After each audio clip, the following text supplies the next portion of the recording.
Hey there, welcome to a totally normal run of Pokemon Soul Silver. Today our protagonist is Gold, a young man whose desire for attention is only matched by the average nuisance streamer. Our journey begins by ignoring our mom and running into a Meryl owned by the local girl, Crystal. Wanting more attention, I proceeded to go into her house uninvited to ask her how she got her Pokemon. She said she'd tell me when I'm older. Then I go to Professor Elm's lab where a boy with red hair is standing outside the window. I ask him what he's looking at, but he always shoves me out of the way, so I go inside to stare back at him. Then Professor Elm wants me to collect eggs from the local Pokemon and gives me the best starter, Charmander. So I head back home to show my mom, and after she gives me some weird looks, she gives me a phone. Now with this, everyone can give me attention all the time! And we immediately start out strong by getting Professor Elm's phone number. Next, I make my way through Cherry Grove City and head up to find the local Pokemon, and hey, is that youngster Joey? Hey, can you tell me about your fight with Red? Yeah, it went something like this! After meeting that celebrity, I met the local Pokemon and his friend, who's a radio star. Then I made my way back and run into the local redhead. He wants to battle, and I oblige, as long as he'll give me his phone number afterwards. I win, but he forgets because he drops his trainer card in a tragic card-dropping incident. That means he's going to die. And I see his name is Silver. Back at Professor Elm's lab, he lost his Pokemon Totodile and wants help in finding it. Okay, Professor, but I'm gonna need at least 3 phone numbers for this one. Back outside, now that I'm older, Crystal gives me the best tutorial in the series.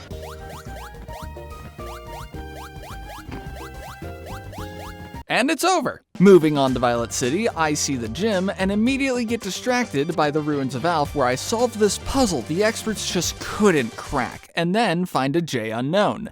I name him Johnny. Having acquired the coolest unknown ever, I start to head south of Violet City where I reach my first roadblock. Some dude blocking the road. He says I don't have enough phone numbers to pass, but he won't even give me his number. So instead, I'll head into this inconspicuous tower where I find a bunch of bald people and Silver, who spins out of existence.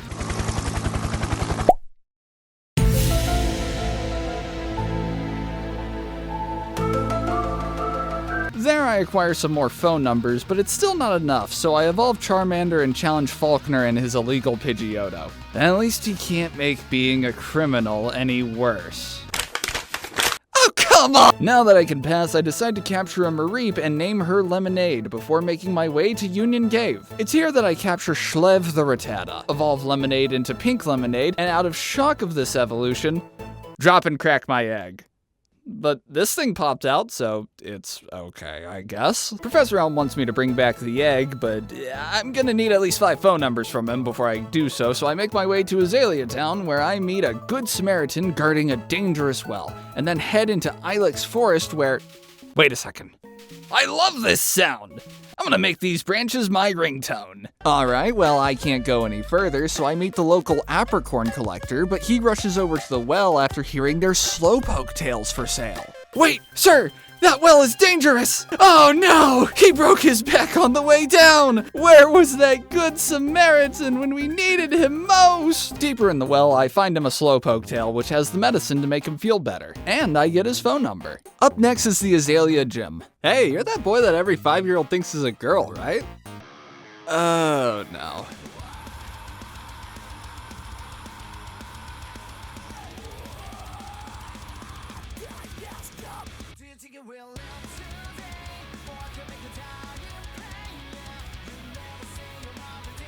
Officer, I swear, I drop-kicked that orphan in self-defense. As I'm leaving Azalea Town, I hear the riff of an awesome guitar. Silver, you can finally give me your phone number. Hey, wait, where are you going? I follow him into the forest, but instead I'm immediately distracted by a small child who needs me to find his Far and fetch the Farfetch'd, which I capture using the clever tactic of having my ringtone sound like the crunchy sticks these Pokemon are so aware of. Afterwards, I reach the Ilex Shrine and ponder to myself, what would happen to my contact list if Celebi brought me to a different timeline? Then I head through Route 34 where I meet Crystal's grandparents, get their phone numbers, and head into Goldenrod City where... Hold on, this video is just Voltorb Flip now. And after spending what could have been a year but feels like a day playing, the guy running this place agrees to let me go and come back later as long as I make an April Fool's video where I do nothing but play this game. Then I found a back alley bike shop that's giving away free numbers, and I also aced this quiz to impress the local gym leader. I said I aced this quiz to impress the local gym leader. That's better. I didn't really feel like battling the gym leader yet, so I made my way up to Route 35 to get some more phone numbers. Oh, hey Mom, how are you? Oh, you bought an item with the money I sent you. Oh, thanks. All right, bye. Okay, all right, bye. After that,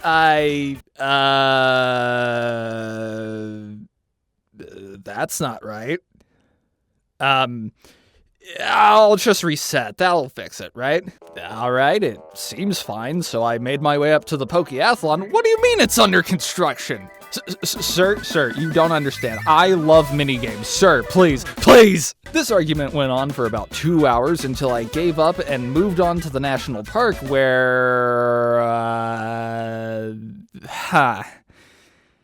maybe if I shut off my game instead of just resetting, it'll be fine. And after that, I feel like challenging the gym.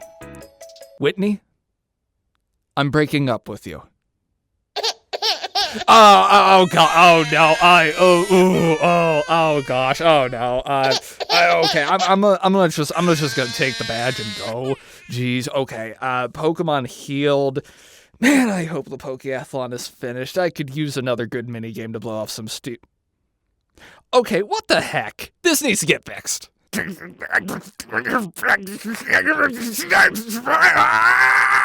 then. After some investigating, I got conflicting answers.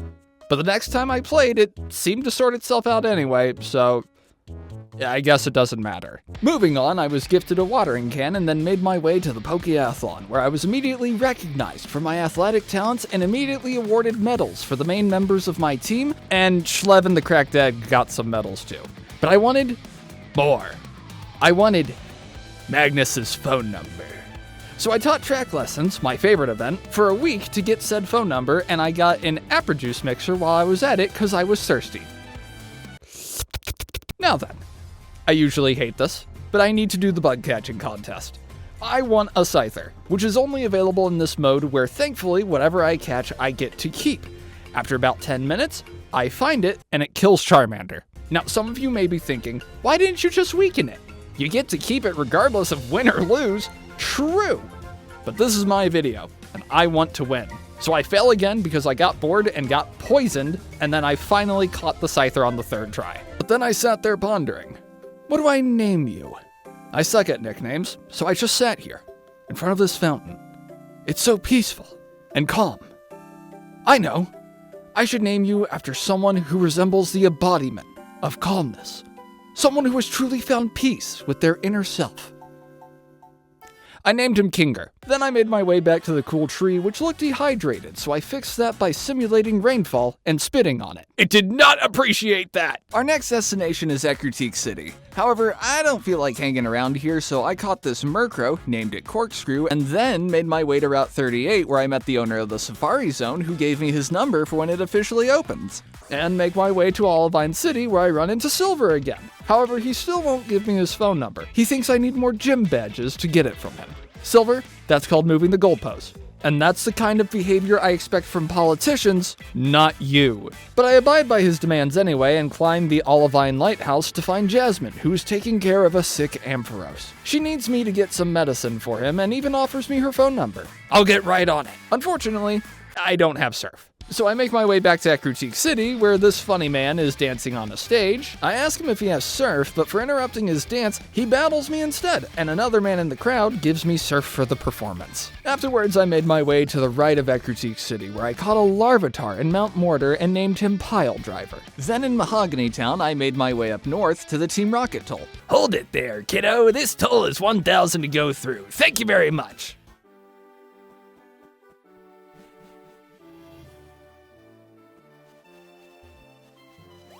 What? I continued on up to the Lake of Rage, but there wasn't anything to do there, so I occupied myself with this gift shop.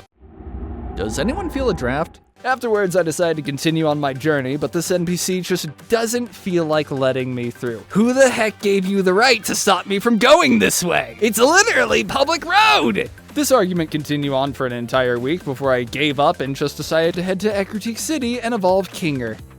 Don't worry about that. Okay, look, I just thought this was funny. In Ecruteak City, I head into the Burned Tower to meet Morty, the local weed dealer, and find Silver, who— wait a minute. Silver was planning on challenging Jasmine with a team of level 20 Pokemon and under? Brother, do you really believe your own hype that much? I am the hype! After absolutely crushing his underleveled team, I decided to challenge Morty and his team of poison types. Morty is a dangerous trainer because the weed fumes he exhales are actually his Pokemon. Kinger? Kill. Hey, what happens when I walk off the edge? Oh hey, it's the Lake of Rage. Now that I can use Surf, I go to handle the enraged Gyarados. Oh my gosh, it's different, kill it! Oh hey, aren't you the world's only Dragon-type user? Lance, as he's called, wants to figure out why these men in black are making Pokemon look different, and we just can't have that. So we go into their hideout and trigger each and every single one of these alarm statues, so we can teach them what happens when they make non-Pokemon. During all the battling, Pink Lemonade finally evolves back into Lemonade. Look at how things have come full circle. In the depths of the hideout, we meet Giovanni? I thought you were busy abandoning your son. You didn't hear that from me. One corkscrew pile driver for the lady, but I'm not a lady. Then get dressing, theater boy. Before leaving, Petrol said that the code to get in the generator room is voice activated. Thankfully, his Murkrow here has perfectly mimicked his Giovanni impression. Alright, Corkscrew, get this Murkrow to help us out a bit. And with Murkrow Ivani's help, we managed to get in and battle another redhead.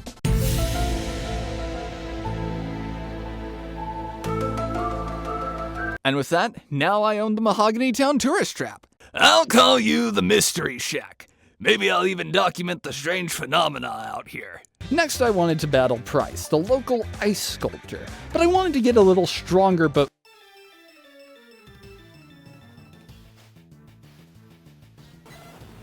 Man, I wish I cheated in a Master Ball. Thankfully, when I told Price I captured the Raikou, he just gave me the gym badge fearing for all of his half-water Pokemon, and I even got his phone number when I brought up the gang he allowed into his town. Yo, are you gonna let me through yet?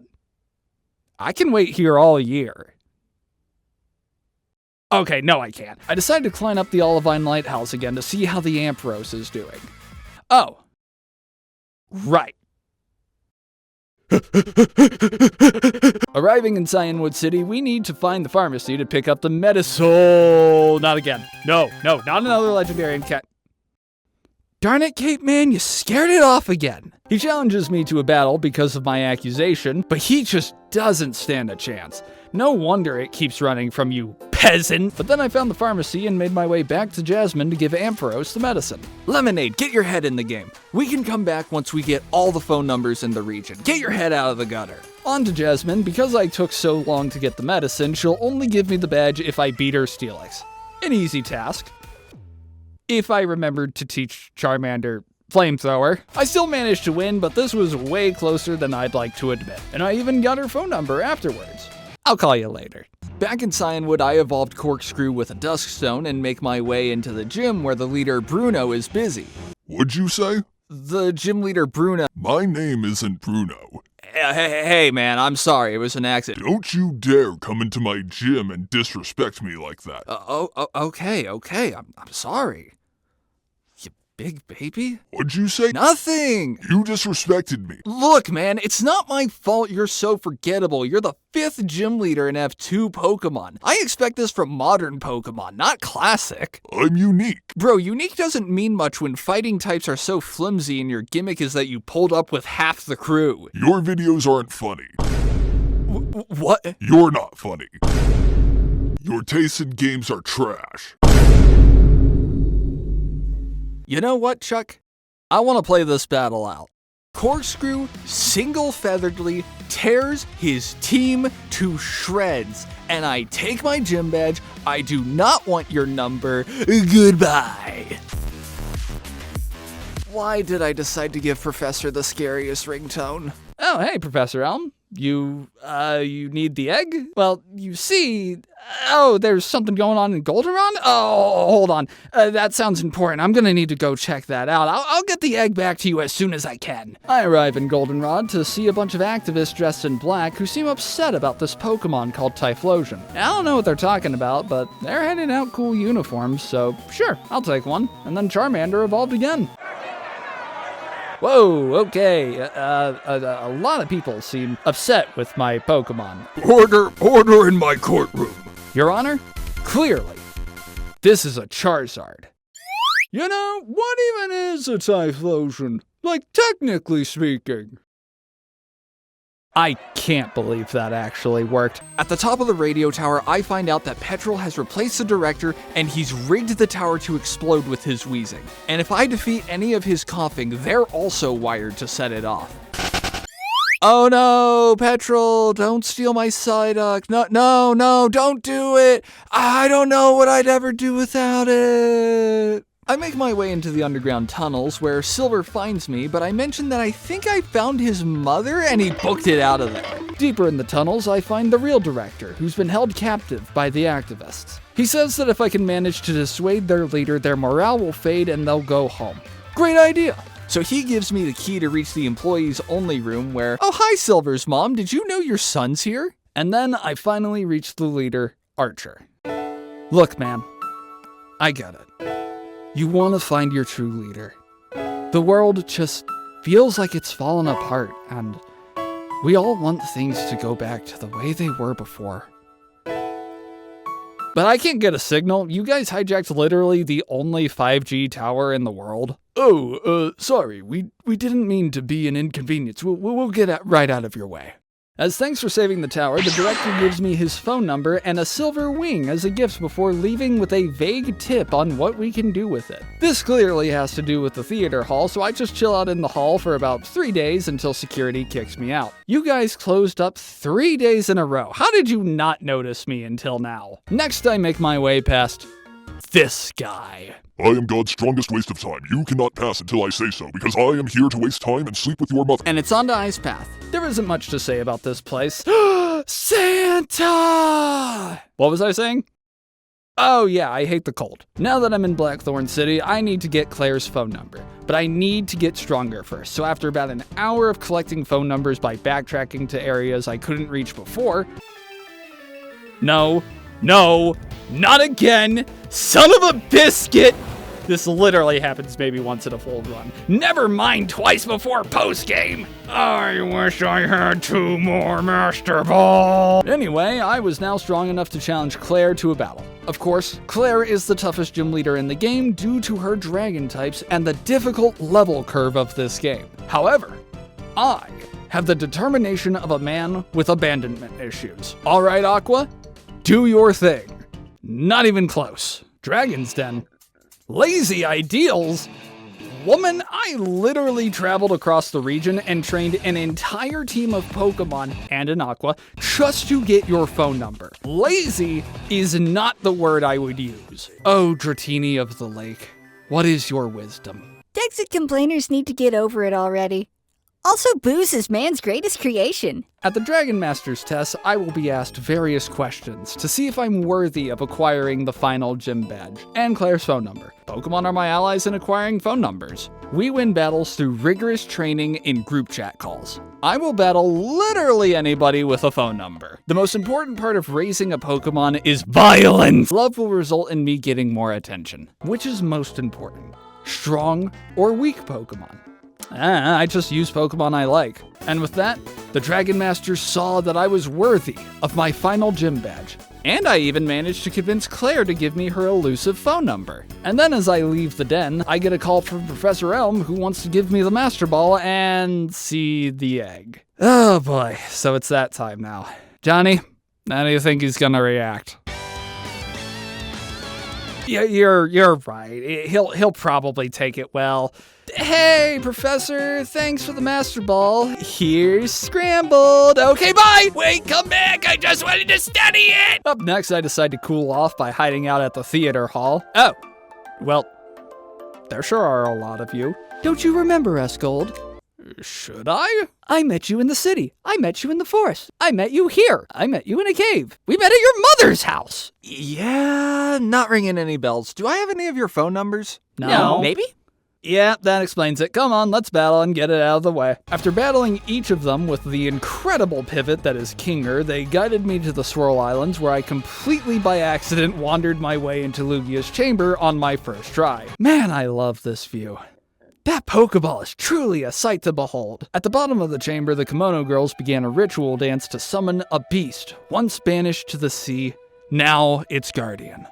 Its name is Lugia, and today, it's found a worthy trainer.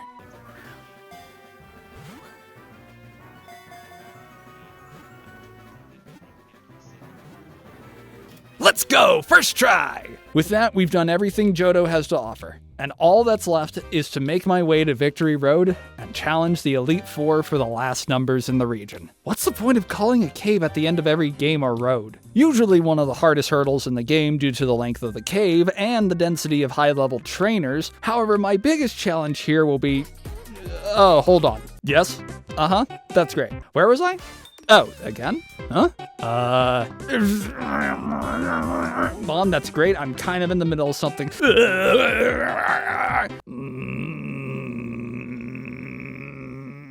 You know, I think I'm getting a little sick of all these phone calls. Hey, Silver. What's up? Silver, in my moment of weakness, came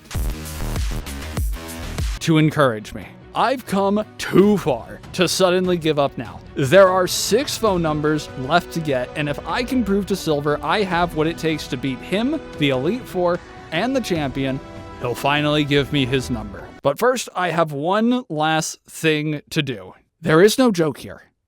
I'm just annoyed at how long this took. First up is Will, who has the psychic ability to call my brain, and we instantly become friends. He lets me through to meet this strange man I've absolutely never seen before in any other game. Oh shoot, you're the Ninja Red fight. Can you tell me about that fight? Oh, sure. It went something like this. Moving on, we get to Bruno, who, because of the Onyxes on his team and my terrible childhood reading, I always thought this was Brock returning with a vengeance. This completely demoralizes Bruno, but Game Freak forgot the detail about how he was supposed to turn away from me, which makes it really difficult to sneak away with his phone number without him noticing. Actually, now that I say this out loud, would Bruno even have a phone number canonically? Lastly, we have Karen, who tells me about how truly skilled trainers don't care about the strength of their Pokemon and just use their favorites. Okay, I don't care how forgettable the community says non-dragon type Elite Four leaders are. Karen, you're flippin' based. And finally, we reach the local bird keeper, Champion Lance. The following battle could only be described as a water hose competition to see who could spray their Pokemon with more full restore until someone eventually gives out. Too bad for Lance, I'm willing to go broke for this phone number. And with that, I've become the champion of Johto and beholder of phone numbers. Wait, what do you mean I have to explore the Kanto region? Thanks for watching this one, trainers. If you enjoyed, I'd appreciate it if you liked, commented, subscribed, give me your phone number, and maybe shared this with a friend. Hopefully we'll see each other again on the next adventure. But until then, check out my totally normal run of Pokemon Fire Red, and I'll see you around. Whitney, please. Ma'am, you've had enough to drink. Ma'am, please stop. You've had enough. Ma'am, please. Oh God, no!